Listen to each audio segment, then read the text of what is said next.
क्या आपने कभी देखा है कि बारिश में भीगते हुए भी कोई परिवार खुशी से गाना गा रहा हो? आज मैं आपको ऐसी ही एक अनोखी कहानी सुनाने वाली हूँ जो आपके दिल को छू जाएगी। ये है शर्मा परिवार की कहानी, जिनके पास मकान अधूरा था लेकिन सिर पर पूरा आकाश था।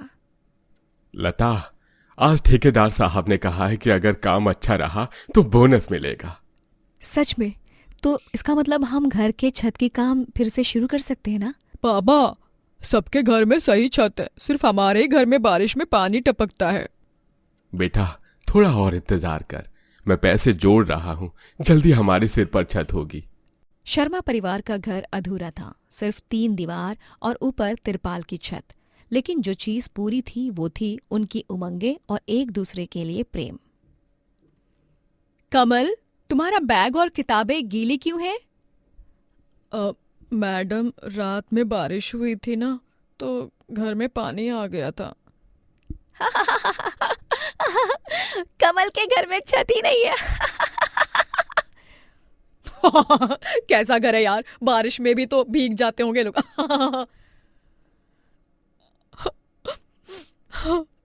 हाँ, हम भीग जाते हैं और क्या ही कर सकते हैं। कमल के साथ साथ छवि का हाल भी स्कूल में कुछ ऐसा ही था। सारे बच्चे क्लास में उसे उसकी गरीबी के लिए चिढ़ाते थे। छवि, तुम्हारी किताब पर पानी के दाग क्यों हैं? रात में बारिश हुई थी। अरे यार, छवि के घर में छत ही नहीं है, बारिश में कैसे रहते होंगे? हाय रे, घर कैसा है ये, तिरपाल लगा के रहते हैं। तो क्या हुआ, हमारे पास छत नहीं है तो क्या गलत है? अरे नाराज क्यों हो रही हैं? हम तो मजाक कर रहे थे। ये मजाक नहीं है। तुम्हें पता नहीं है कैसा लगता है जब बारिश में सब कुछ भीग जाता है। छवि के छोटे से दिल में बड़ा दुख था। वो अपनी गरीबी पर शर्मिंदा थी और दोस्तों के सामने अपमानित महसूस करती थी।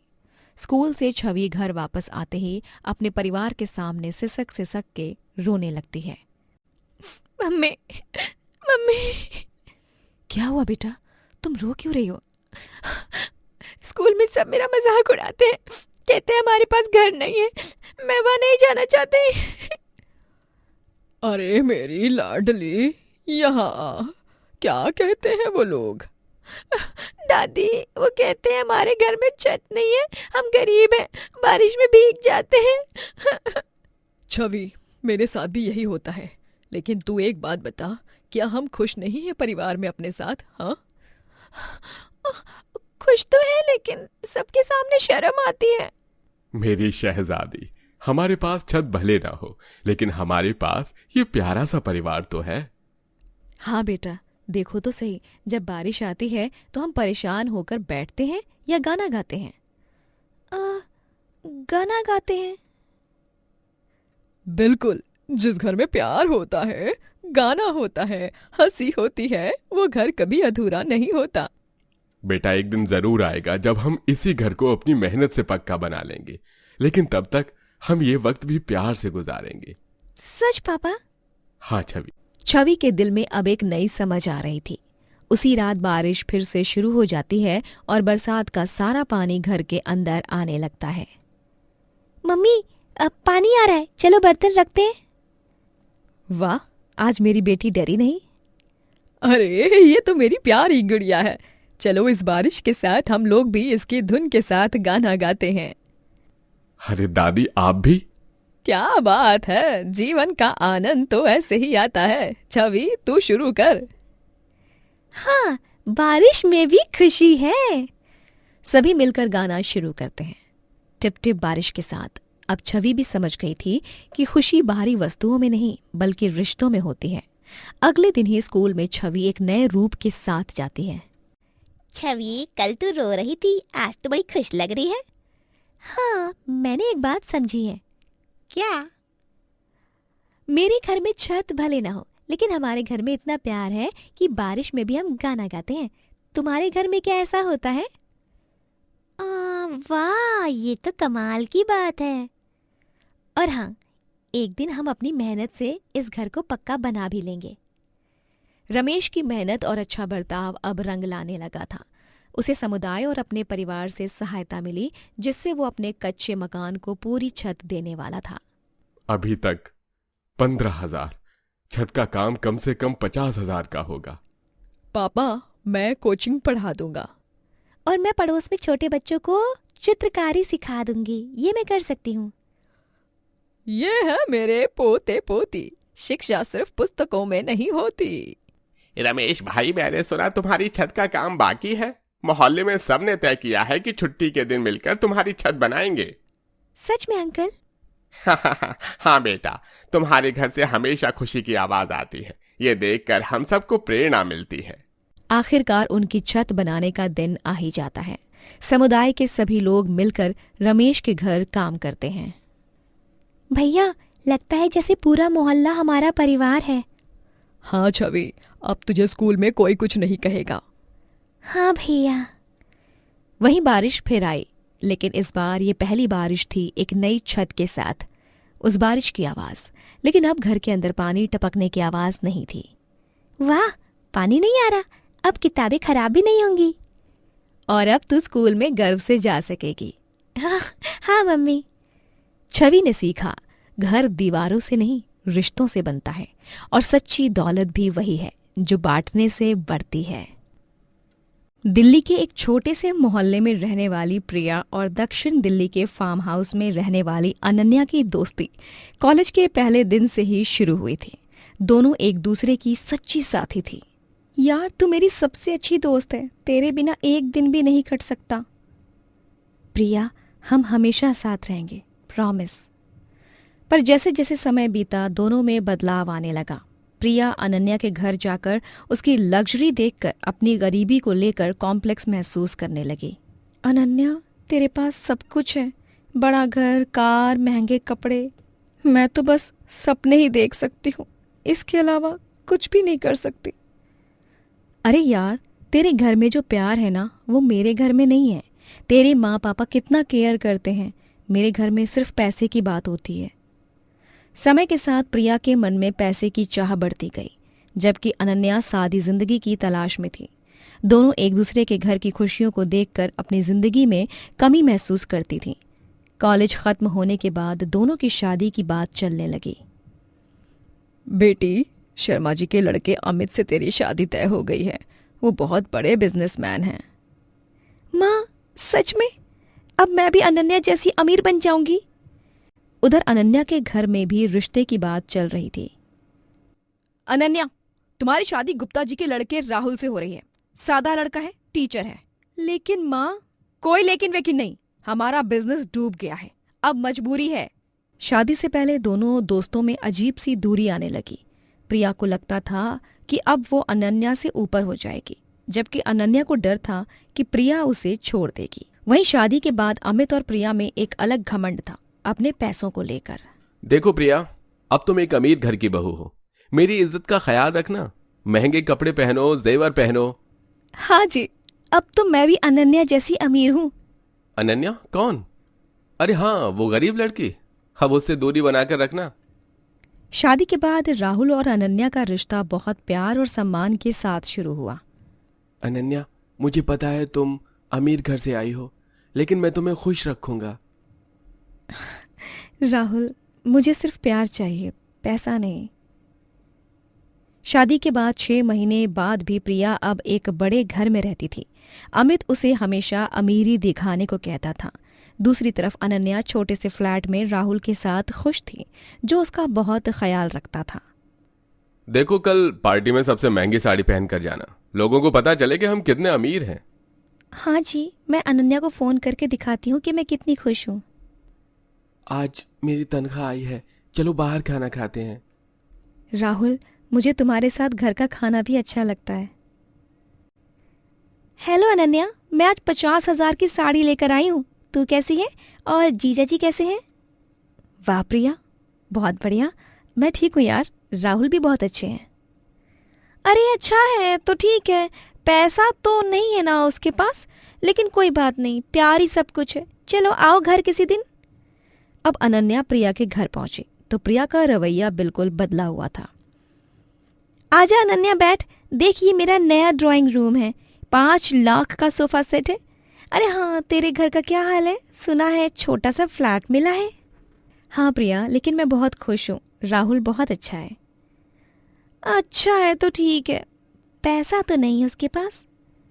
अनन्या को प्रिया के शब्दों से गहरा दुख हुआ। वो चुपचाप घर चली गई। वहीं 1 साल बाद अमित के व्यापार में बड़ा नुकसान हुआ। घर का सारा सामान बिकने लगा। अमित का रवैया प्रिया के साथ बदल गया। सब तुम्हारी वजह से हुआ है। तुमने मुझे बदकिस्मती ला कर दी है। मैंने क्या किया है? मैं तो सिर्फ... चुप रहो। दूसरी तरफ राहुल की मेहनत रंग लाई और उसे प्रमोशन मिल गया। अब अनन्या की स्थिति बेहतर हो गई थी। अनन्या, मुझे प्रमोशन मिल गया। अब हम बेहतर घर में शिफ्ट हो सकते हैं। राहुल, मुझे प्रिया के लिए चिंता हो रही है। सुना है उसके घर की हालत खराब है। तो चलो उससे मिलते हैं। दोस्त मुश्किल में काम आते हैं। अनन्या, मैं बहुत परेशान हूँ। घर का सारा सामान बिकने के लिए रख दिया गया है। पता नहीं क्या होगा। प्रिया, तू परेशान मत हो, मैं हूं तेरे साथ, ठीक है? देख, मैं आती हूं तेरे से मिलने। जब अनन्या प्रिया के पास पहुंची तो उसने देखा कि प्रिया का घर बिल्कुल खाली हो गया था। प्रिया बहुत दुखी थी। मेरी दोस्त प्रिया, मैं तेरे साथ हूं, तू चिंता मत कर। अनन्या, अमित मुझसे बहुत बुरा बर्ताव करता है। कहता है मैं बदकिस्मत हूँ। प्रिया, ये तो गलत है। राहुल कहता है मुश्किल वक्त में पति पत्नी को एक दूसरे का साथ देना चाहिए। भाई, ये वक्त आता जाता रहता है। प्रिया का क्या कसूर? मुझे पता है मैं गलत हूं, लेकिन मैं परेशान हूं। यार, मैंने तेरे साथ कितना गलत किया था। पैसा आने के बाद मैं तुझे भूल गई थी। पुरानी बातों को भूल जाओ प्रिया, अब हम दोनों एक साथ हैं। राहुल और अनन्या ने प्रिया और अमित की मदद की। धीरे धीरे अमित का व्यवहार भी सुधर गया। भाई, मैं तुम्हें अपनी कंपनी में जॉब दिला सकता हूं। राहुल, तुम सच्चे दोस्त हो। प्रिया, मुझे माफ कर दो। धीरे धीरे 5 साल बीत गए। यार, आज हमारे बिजनेस की 5वीं सालगिरह है। कितना कुछ बदल गया है ना? हाँ प्रिया, अब हम दोनों ने सीख लिया है कि स्टेटस और पैसा इंसान को बदल देता है, लेकिन सच्चे रिश्ते हमेशा साथ निभाते हैं। सही कहा, मुझे अपनी गलती का आज भी एहसास है। तू हमेशा मेरी सबसे अच्छी दोस्त रहेगी। आज दोनों सहेलियां एक साथ खुश हैं। उन्होंने सीखा था कि जिंदगी में उतार चढ़ाव आते रहते हैं, लेकिन सच्चे रिश्ते हमेशा साथ निभाते हैं। पैसा और स्टेटस इंसान को बदल देता है, लेकिन सच्चे रिश्ते जिंदगी की सबसे बड़ी दौलत हैं।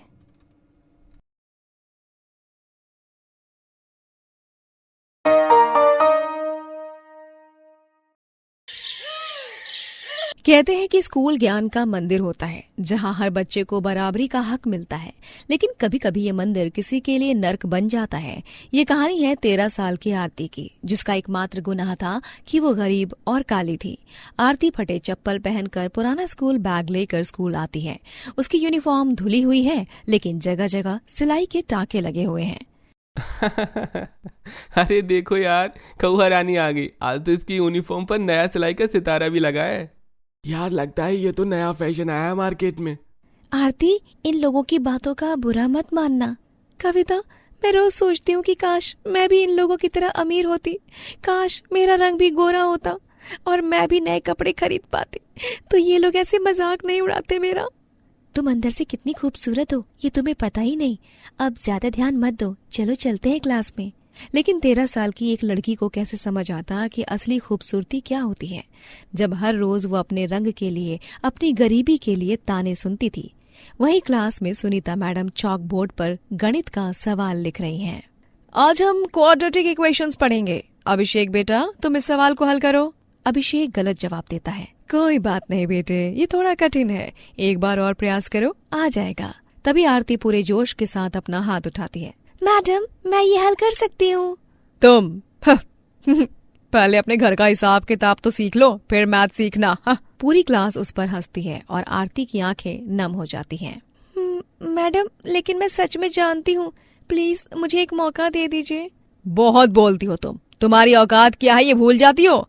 तुम्हारी माँ घर घर जाकर बर्तन मांजती है और तुम यहाँ आइंस्टीन बनने आई हो। बेटा, सबके बस का नहीं है ये गणित, समझी? मैडम, मेरी माँ मेहनत करके पैसे कमाती है, इसमें गलत क्या है? चुप, बिल्कुल चुप। जुबान चलाती है अपनी मैडम से। अब अपनी बेंच पर खड़ी रहो, यही सजा है तुम्हारी। उस दिन आरती को पहली बार एहसास हुआ कि गरीबी सिर्फ पैसों की कमी नहीं बल्कि समाज में ये सम्मान को भी कम कर देती है। वहीं आरती अकेली बेंच पर बैठी है, बाकी बच्चे अपने ग्रुप में बाहर लंच के लिए निकल गए हैं। आरती, खाना नहीं खाओगी? भूख नहीं है। झूठ मत बोलो, तू एक रोटी बची थी, माँ ने मुझे दे दी और खुद भूखी रह गई, भला मैं कैसे खा सकती थी? अरे पगली, रो मत, मैं हूं ना, चल मेरे पास टिफिन है, हम साथ में करते हैं, ठीक है? अरे नहीं, अगर किसी ने देख लिया तो तुम्हें भी मेरी तरह तंग करेंगे। तो क्या हुआ, दोस्ती का मतलब भी तो यही होता है ना। तभी अभिषेक अपने दोस्तों के साथ वहाँ आता है और मजाक बनाना शुरू कर देता है।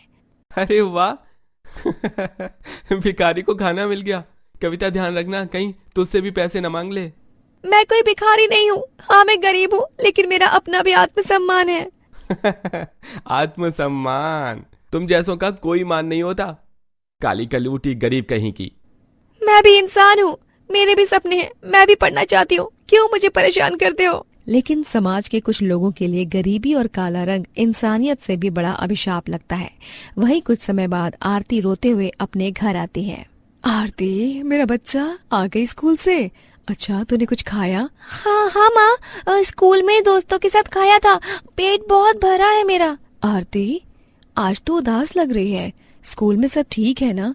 माँ, मैं स्कूल नहीं जाना चाहती, सब मुझे तंग करते हैं। क्यों बेटी, क्या हुआ? मैडम कहती है मैं गरीब हूँ, इसीलिए पढ़ने का हक नहीं है। बच्चे कहते हैं मैं काली हूँ। माँ, मैं कितनी बुरी हूँ। नहीं बेटी, तू दुनिया की सबसे प्यारी बच्ची है। भगवान ने तुझे काले रंग में बनाया है, तो इसमें कुछ खूबसूरती तो होगी ना। तो फिर सब मुझसे इतनी नफरत क्यों करते हैं माँ? बेटी, ये दुनिया ही ऐसी है, लेकिन तेरी पढ़ाई ही तो तुझे इस अंधेरे से निकाल सकती है। वादा कर कि तू कभी हार नहीं मानेगी। पक्का वादा माँ, मैं सबको साबित करके दिखाऊंगी कि मैं कमतर नहीं हूँ। रात के अंधेरे में एक माँ और बेटी ने ठान लिया था कि वो समाज के हर ताने को सहकर भी आगे बढ़ेंगे। स्कूल में अगले दिन गणित की प्रतियोगिता आयोजित की जाती है, जहाँ स्कूल हॉल में सभी बच्चे बैठे हुए हैं। आज हमारे स्कूल में गणित महाप्रतियोगिता है। जो भी इस कठिन सवाल को सुलझा देगा उसे स्कॉलरशिप मिलेगी। अभिषेक, तुम इसे सॉल्व करो। तुम्हारे तो पिताजी ने तुम्हारे लिए अलग से मैथ्स का टीचर भी लगाया है, मुझे पता है तुम कर ले जाओगे। अभिषेक प्रयास करता है लेकिन फेल हो जाता है। सॉरी सर, मगर ये सवाल बहुत मुश्किल है, मुझे नहीं लगता कि कोई हल कर पाएगा इससे। कोई और है जो सामने आके इसे हल करना चाहता है? सभी स्टूडेंट शांत हैं और सुनीता मैडम किनारे सर झुकाए खड़ी हैं। वहीं भीड़ में से आरती झिझकते हुए हाथ उठाती है। सर, मैं प्रयास कर सकती हूँ। सर, आरती इसे कर सकती है, इसे मौका तो दीजिए। आरती, तुम? ठीक है, देखते हैं कि क्या हमारी ये छुपी हुई प्रतिभा कुछ कर सकती है। अरे वाह, हमारी आइंस्टीन जी आ गई। जाओ, ग्रैंड फेलियर का प्रदर्शन करो। पूरी असेंबली में हंसी की आवाज गूंज जाती है।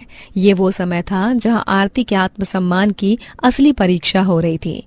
आरती स्टेज पर जाती है, उसके हाथ कांप रहे हैं मगर हौसला बुलंद है। माँ ने कहा था हार मत मानना। वो ब्लैक बोर्ड पर इक्वेशन हल करना शुरू करती है। वाह, बिल्कुल सही तरीके से हल किया है। सर, हल हो गया है। अद्भुत। आरती, तुमने क्लास 10th लेवल का प्रॉब्लम सॉल्व कर दिया। सर, गणित में रंग और गरीबी नहीं देखी जाती, सिर्फ दिमाग की शक्ति देखी जाती है। मुझे लग रहा है मैंने आरती को बहुत कम समझा है। अब पता चला, हमेशा उसे तंग करता रहा है तू। अभिषेक की आंखों में अपराध बोध साफ दिखाई दे रहा था, जबकि आरती हिम्मत जुटाकर आगे बढ़ रही थी। वहीं सुनीता मैम के तो होश उड़ गए थे। ये कैसे संभव है? क्योंकि मैडम, मैंने रोज रात को टिमटिमाते दिए की रोशनी में पढ़ाई की है। मैंने हर ताने को अपनी प्रेरणा बनाया है। ये तुम सबसे अलग हो आरती। धीरे धीरे पूरी सभा खड़े होकर आरती को सम्मानित करती है और उसके लिए तालियां बजती हैं।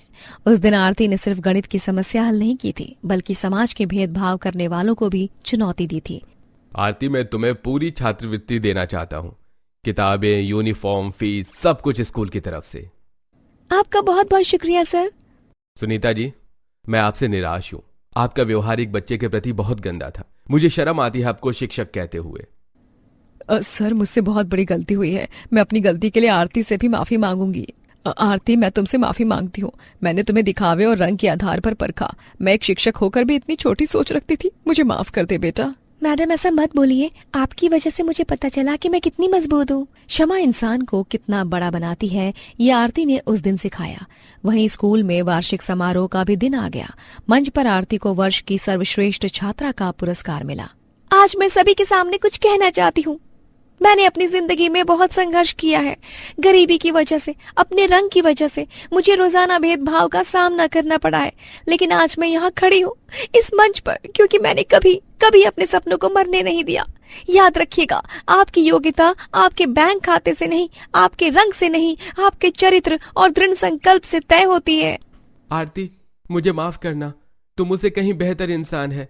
तेरा रंग नहीं, मेरा दिल काला है जो मैंने तुझे इतना परेशान किया। तो फिर इसकी शुरुआत दोस्ती से करें। सबसे अच्छे दोस्त। आरती अपनी माँ के साथ स्कूल से बाहर निकलती है, नया यूनिफॉर्म पहनकर, नए जूते पहनकर। आज मेरी बेटी ने पूरी दुनिया को दिखा दिया कि हम गरीब हैं लेकिन छोटे नहीं हैं। माँ, अब मैं बड़ी होकर शिक्षक बनूंगी, लेकिन मैं कभी किसी को उसकी गरीबी या रंग के लिए नहीं परखूंगी। आरती की ये कहानी हजारों बच्चों की कहानी है। समाज में आज भी बहुत सी आरती हैं जो अपने सपनों के लिए लड़ रही हैं। अगर आप शिक्षक हैं, माता पिता हैं या बस एक इंसान हैं, तो याद रखिए, हर बच्चा सम्मान, प्यार और समान अवसरों का हकदार है। कहते हैं ना कि बेटे घर के चिराग होते हैं, लेकिन क्या होता है जब ये चिराग ही अंधेरा कर दें? यह है सुमित्रा देवी की कहानी। एक ऐसी माँ जिसने अपना सब कुछ अपने बच्चों पर न्यौछावर कर दिया। पता नहीं आज राजेश आएगा कि नहीं। कल कहा था आऊंगा माँ, लेकिन। नमस्ते मम्मी। अरे अंजलि बेटी, आजा आजा। रोहन कैसा है मेरा राजा? नानी, मैं ठीक हूँ। आपको देखने का बहुत मन कर रहा था। अंजलि की आंखों में अपनी माँ के लिए प्रेम था, लेकिन चेहरे पर चिंता की लकीरें भी थीं। वो जानती थी कि उसके भाई अपनी माँ को भूल गए हैं। मम्मी, राजेश भैया और संजय भैया कब आए थे आखिरी बार? 2 महीने हो गए बेटी। राजेश को फोन करती हूँ तो कहता है बिजनेस, संजय कहता है प्रोजेक्ट चल रहा है। ये सुनकर अंजलि का दिल टूट गया। जिस माँ ने अपने बेटों के लिए दिन रात एक किया था, आज वही बेटे उसे अकेला छोड़ गए थे। हेलो भैया, मैं अंजलि बोल रही हूँ। हाँ बोल, क्या बात है? मैं मीटिंग में हूँ। भैया, मम्मी को देखने कब आओगे आप? वो बहुत परेशान हैं। देख अंजलि, मेरे पास टाइम नहीं है, जल्दी ही आता हूँ। लेकिन भैया वो अकेली हैं। तो क्या करूँ? तू ही संभाल लेना, मुझे काम करने दे। राजेश को ये नहीं पता था कि पैसा कमाते कमाते वो अपनी माँ को खो रहा है। उसकी आंखों पर लालच का पर्दा इतना मोटा था कि माँ का प्यार दिखाई ही नहीं दे रहा था। संजय भैया। अरे अंजलि, आजा, क्या बात है? भैया, मम्मी के बारे में बात करनी है। क्या हुआ मम्मी को? भैया वो अकेली हैं। आप दोनों भाई कभी मिलने नहीं जाते। अरे यार, वो तो प्रेजेंट डेडलाइन है ना, बाद में चला जाऊंगा। भैया, बाद में कब तक? मम्मी का दिल टूट रहा है। देख अंजलि, हम सबकी अपनी जिंदगी है, मम्मी को समझना चाहिए। तो क्यों इतनी परेशान होती है? संजय भी अपने काम में इतना खो गया था कि उसे अपनी माँ की तकलीफ दिखाई ही नहीं दे रही थी। दोनों बेटे अपनी अपनी दुनिया में मस्त थे। ममता की मूर्ति सुमित्रा का शरीर जवाब देने लगा था। दुख और अकेलेपन ने उन्हें तोड़ दिया था। अचानक सुमित्रा को चक्कर आता है, वो गिर जाती है। मैडम, आपकी मम्मी की तबीयत बहुत खराब है, हार्ट अटैक आया है, तनाव और अकेलेपन की वजह से। डॉक्टर साहब, वो ठीक तो हो जाएंगे ना? जल्दी ऑपरेशन करना होगा और बहुत केयर की जरूरत होगी। भैया, मम्मी अस्पताल में है, हार्ट अटैक आया है। क्या? अभी आता हूँ। अब जाकर राजेश की आंखें खुली, लेकिन क्या अब भी वक्त था? अंजलि, मम्मी कैसी हैं? अब याद आई है मम्मी, जब मैंने कहा था तब क्यों नहीं सुनी? यार, हमें नहीं पता था कि। नहीं पता था या जानना ही नहीं चाहते थे? ऑपरेशन सक्सेसफुल है, लेकिन मरीज को बहुत केयर चाहिए। घर ले जा सकते हैं, लेकिन 24 घंटे निगरानी। अब सवाल ये था कि सुमित्रा देवी की देखभाल कौन करेगा। बेटे अपनी व्यस्त जिंदगी में वापस जाना चाहते थे। सुनो, मम्मी जी को यहाँ लेकर आने की जरूरत नहीं है, अंजलि संभाल लेगी। लेकिन प्रिया। लेकिन वेकिन कुछ नहीं, मेरे पास टाइम नहीं है बुजुर्गों की सेवा करने का। बच्चों को भी डिस्टर्ब होगा। ठीक है, अंजलि को बोल देता हूँ। पत्नी के दबाव में आके दोनों भाइयों ने अपनी माँ की जिम्मेदारी से पीछा छुड़ाने का फैसला कर लिया। मम्मी, अब आप मेरे ही साथ रहेंगी। बेटे, 6 महीने बीत गए थे। अंजलि दिन रात अपनी माँ की सेवा कर रही थी। स्कूल की नौकरी भी छोड़नी पड़ी थी, लेकिन दोनों बेटे अभी भी अपनी दुनिया में मस्त थे। अंजलि बेटी, मेरा टाइम आ गया है। नहीं मम्मी, ऐसा मत कहिए। तेरे जैसी बेटी हर माँ को मिले मेरी बच्ची। हो सके तो तेरे भाइयों को माफ कर देना। मम्मी, आप ठीक हो जाओगी मम्मी। सुमित्रा देवी ने अपनी बेटी की गोद में आखिरी सांस ली। जिन बेटों के सपने देखकर वो जिंदगी भर जीती रही, वो उनकी अंतिम यात्रा में भी शामिल नहीं हुए। समाज के सामने दोनों बेटों की कलई खुल गई थी। माँ के अंतिम संस्कार का अधिकार भी उन्होंने खो दिया था। दोनों भाइयों के पास कोर्ट की तरफ से नोटिस आता है, जिसमें उसकी मम्मी के नाम पर एक वसीयत होती है, जहां सुमित्रा देवी ने अपनी पूरी संपत्ति अंजलि के नाम कर दी होती है। ये गलत है, हम कोर्ट जाएंगे। आप जा सकते हैं, लेकिन वसीयत बिल्कुल कानूनी है। और एक बात, घर के पेपर्स में भी अंजलि का नाम है। सुमित्रा जी ने 6 महीने पहले ही ट्रांसफर करवा लिया था और एक पत्र आप लोगों के लिए छोड़ गई हैं। मेरे प्यारे बेटो, ये जो अंजलि तुम्हारी बहन लगती है, वो दरअसल तुम्हारी सगी बहन नहीं है। अंजलि को मैंने 10 साल की उम्र में गोद लिया था, फिर भी उसने मुझसे इतना प्यार किया जितना तुम सगे बेटों ने नहीं किया। मुझे संपत्ति नहीं चाहिए भैया। मम्मी को आप दोनों का प्यार और साथ चाहिए था, जो आप नहीं दे सके। यार, हमने कितनी बड़ी गलती की है। भाई, अब कुछ नहीं हो सकता। अंजलि सही कह रही है। ये था कर्म का न्याय। सुमित्रा देवी ने अपनी जिंदगी में ही ये फैसला कर लिया था कि उनकी मेहनत की कमाई का हकदार कौन है। वही अंजलि ने साबित कर दिया कि बेटी भी बेटे से कम नहीं होती।